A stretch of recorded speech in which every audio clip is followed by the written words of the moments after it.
1848, l'esclavage fini. En bas tout colon, nègre la libéré.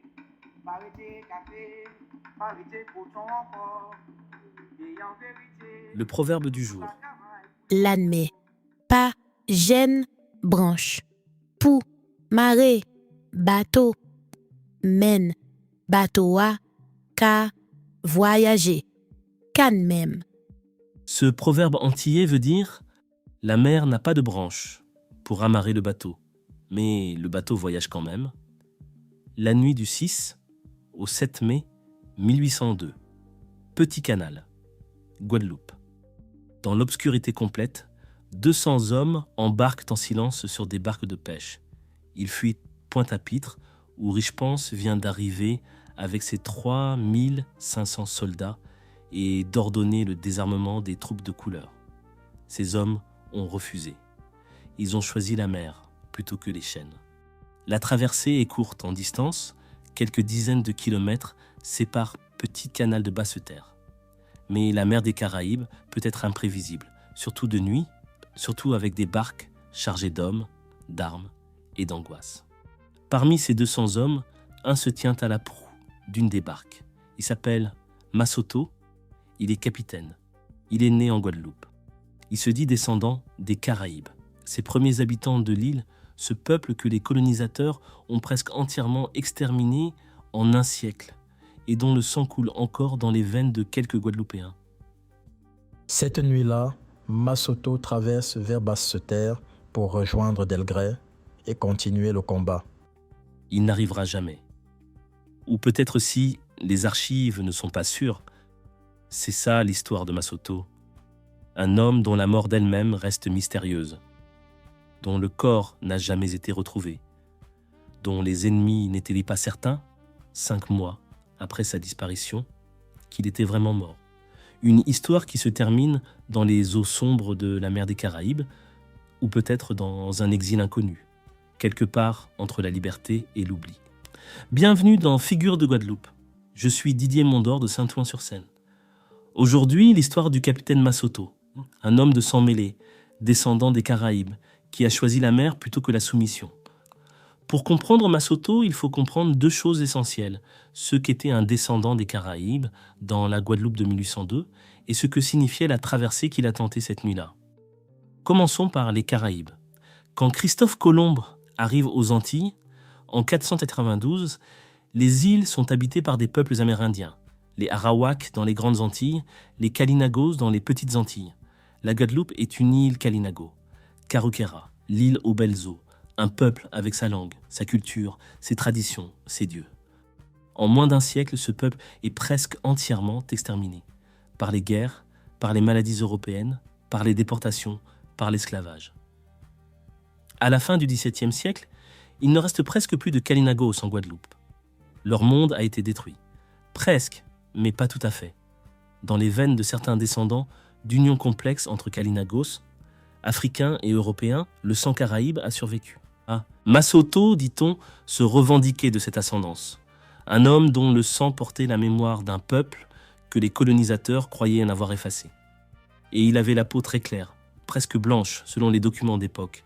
Un paradoxe apparent, un homme qui se dit descendant des Caraïbes et qui a la peau plus claire que beaucoup de ses compagnons.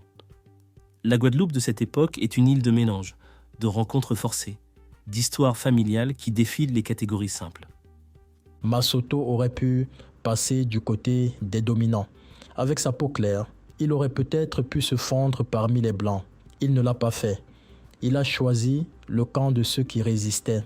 Massoto est né en Guadeloupe. On ne connaît pas sa date de naissance exacte. Il se présente comme descendant des Caraïbes. Il est métis, de sang mêlé africain, caraïbe et européen.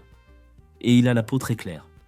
Ce qu'on sait de ses débuts militaires, en novembre 1794, il embarque à Brest avec le bataillon des Antilles. À son bord également, Louis Delgrès et Magloire Pélage. Ces 3 hommes voyagent ensemble depuis la France, combattent ensemble, partagent les mêmes idéaux républicains nés de la Révolution. Pensez à ce voyage. Des officiers noirs et métis embarqués à Brest, un port de l'Atlantique français, portant les uniformes de la République, traversant l'océan pour défendre une île que la Révolution venait de libérer. Il y a dans cette image quelque chose d'extraordinaire pour l'époque. À la fin des années 1790, Massoto commande une compagnie à Trois-Rivières. Pélage lui confie le commandement du fort Saint-Charles en 1801, le cœur militaire de la Guadeloupe. Un poste d'une importance capitale. Mais Pélage le remplace ensuite par le capitaine Gédéon. Les raisons exactes ne sont pas claires dans les archives. Un homme dont le poids politique et militaire commençait à déborder son rôle. Cette disgrâce dit quelque chose. Massoto était un homme qui comptait, qui avait du caractère, qui ne se laissait pas facilement contrôler. Et puis vient la nuit du 6 mai 1802. Richepense débarque, Pélage se soumet, Massoto refuse. Avec Ignace, Palerme, Codou, Jacquet et 200 hommes, ils s'enfuient dans la nuit. Ils prennent la mer à Petit Canal. La traversée commence. Et là, le silence des archives. Certaines sources disent qu'il s'est noyé pendant la traversée. D'autres mentionnent qu'il perdra la vie lors de la marche pour rallier Basse-Terre, ce qui suggère peut-être qu'il a survécu à la traversée maritime, mais est mort épuisé pendant le trajet terrestre. Et puis, il y a cette lettre remarquable, datée du 21 octobre 1802, soit 5 mois après la nuit du 6 mai.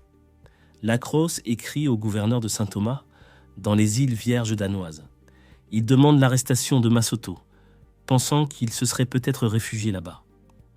5 mois après. Lacrosse n'est pas sûr que Massoto soit mort. Il le cherche encore. Est-ce que Massoto a survécu à la traversée, a réussi à échapper aux troupes de Richepense et a finalement trouvé refuge quelque part dans les Caraïbes? On ne le saura probablement jamais. Les archives se taisent après cette lettre. Massoto disparaît dans la mer, ou dans l'exil, ou dans la mort. Son destin reste l'un des mystères de l'histoire guadeloupéenne de 1802. Il y a quelque chose de profondément guadeloupéen dans l'histoire de Massoto. La Guadeloupe est une île de sang mêlé, africains, européens, amérindiens. Ces héritages coexistent, se croisent, se superposent dans les veines de ses habitants depuis le XVIIe siècle. Massoto incarnait cette réalité de façon exceptionnelle. La peau très claire, les ancêtres Kalinagos, la vie dans les rangs de soldats noirs, des mulâtres, qui se battaient pour une république qui ne les reconnaissait qu'à demi. Ce paradoxe, un homme presque blanc, qui choisit le camp de ceux qu'on veut enchaîner, dit quelque chose d'important. Dans la Guadeloupe de 1802, les catégories raciales que les colonisateurs avaient construites ne tenaient pas. Des hommes au teint clair combattaient pour la liberté des Noirs. Des femmes rejoignaient les rangs. Des descendants de Caraïbes luttaient aux côtés d'anciens esclaves. La résistance de 1802 était en ce sens profondément caribéenne, une résistance qui débordait les catégories, qui refusait de laisser la couleur de peau définir le camp dans lequel on se battait. Il y a aussi cette question que Massoto pose à l'histoire. Pourquoi les autorités coloniales ont-elles continué à le chercher 5 mois après la nuit du 6 mai? Un homme mort n'exige pas de lettre au gouverneur de Saint-Thomas. Un homme dont on ne retrouve pas le corps peut avoir survécu. Et un homme qui survit et se réfugie dans une île neutre, les îles Vierges danoises, à l'époque n'était pas soumise à la loi française, devient un problème diplomatique autant que militaire. Lacrosse n'était pas certain, et cette incertitude, après 5 mois de traque, est elle-même un témoignage de la résistance de Massoto.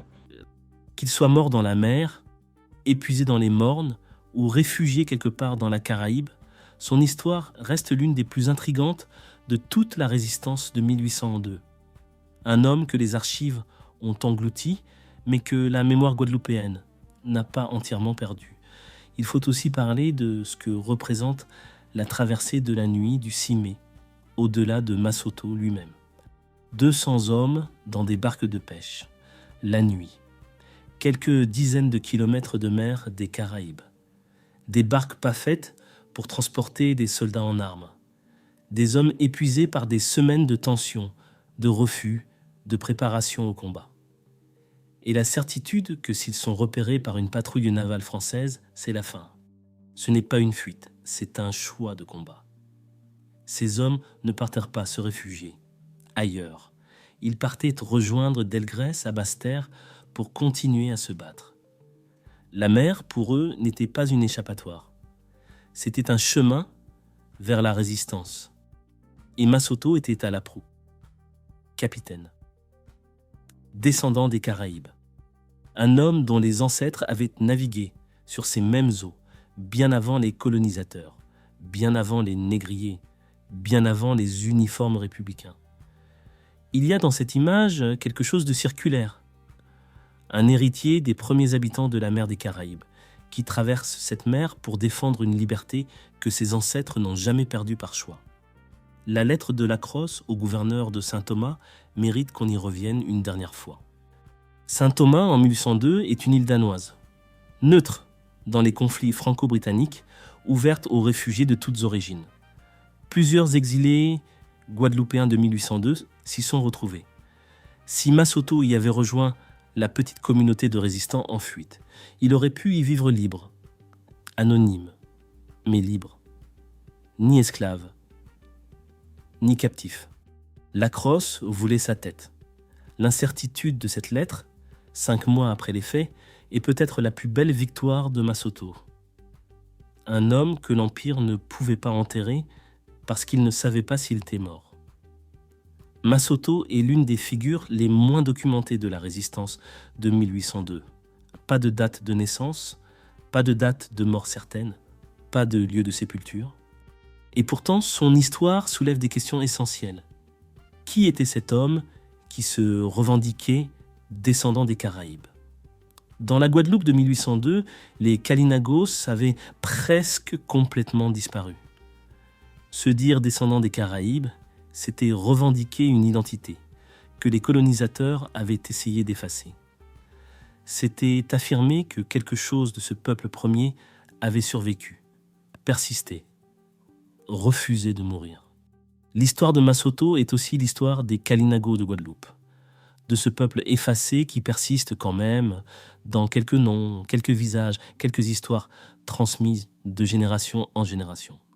Il faut aussi noter que Massotto apparaît presque toujours comme un personnage secondaire dans les récits de 1802, et pourtant, il était commandant de la place d'armes de Basse-Terre. Il avait commandé le fort Saint-Charles. Ce n'était pas un personnage secondaire, c'était un homme qui méritait son propre épisode. Massotto, capitaine, descendant des Caraïbes, disparu en mer, ou en exil, le 6 mai 1802 ou quelque temps après. Un homme qui a choisi la traversée plutôt que la soumission, qui a préféré l'incertitude de la mer à la certitude des chaînes, dont la mort ou la survie reste l'un des mystères de l'histoire guadeloupéenne. Dans la liste des noms que la Guadeloupe honore, il y a une strophe qui dit « Honneur et respect » à Massotto et Noël Corbet. Ces mots simples, honneur et respect, sont peut-être tout ce qu'on peut donner à un homme dont on ne sait pas vraiment comment il est mort. Mais ils disent l'essentiel. Cet homme méritait d'être nommé, méritait d'être souvenu. Dans le prochain épisode, nous parlerons d'Eugène Codou, dit Codou, un mulâtre libre de Marie-Galante, capitaine des grenadiers du 3e bataillon, dont le geste le plus célèbre, foncer la baïonnette au corps contre Lacrosse lui-même, dit tout de son courage. Certaines histoires se terminent sans point final. Celle de Massotto en fait partie, et c'est peut-être sa plus grande victoire. Massotto a combattu sans savoir si quelqu'un se souviendrait. Il faut parfois agir sans garantie de mémoire. Margot, Gabriel, faites le bien sans attendre qu'on vous en soit reconnaissant. Massotto reste un mystère. Votre abonnement, lui, n'en est pas un. Figure de Guadeloupe, sur Spotify, Apple Podcast, Deezer, Amazon Music, sur YouTube, Instagram et Facebook. Laissez un commentaire, partagez cet épisode et débattons ensemble de ces histoires que l'école nous a tues. Pour nous pas réfléchir, yo ba nous la télé, pour nous pas rassembler, yo créé chômage, pour nous rester à la merci, pas sans vérité, yo les nous dépendent, yo tiré chemin.